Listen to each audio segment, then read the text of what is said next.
chroniques de la Fabrique du Bonheur avec Sandrine. Bonjour très chers parents, nous poursuivons notre série dédiée aux enfants différents ou qui dérangent. Hier, nous avons évoqué quelle attitude avoir face à un enfant atypique. Aujourd'hui, nous verrons comment transformer ses faiblesses en atouts à travers quelques exemples. Si votre enfant est critiqué pour son côté timide, vous pouvez valoriser son côté observateur et calme, souvent nécessaire dans bien des situations. Il est agité, il ne tient pas en place, il peut être doué dans certains sports.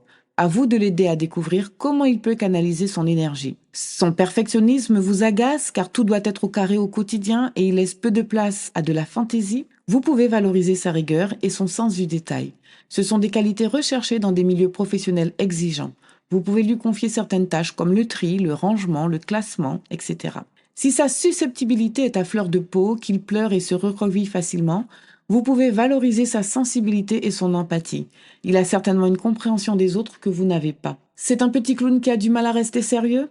Vous pouvez valoriser son originalité et son charisme. Il pourrait épater toute la famille. S'il a des pensées qui vont à 100 à l'heure et a toujours des histoires folles à raconter, vous pouvez valoriser sa créativité et son imagination. Rappelez-vous que le traitement de l'information pour un enfant atypique est différent. Par exemple, une personne dite normale ira d'un point A à un point B en ligne droite.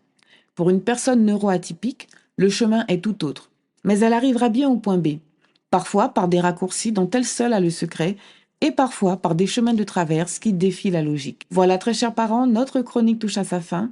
Nous nous retrouvons demain pour un dernier épisode.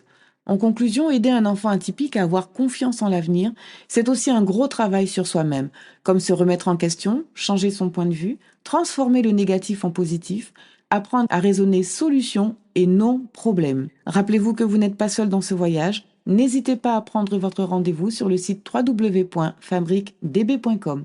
Prenez soin de vous et surtout prenez soin de ces précieux liens familiaux.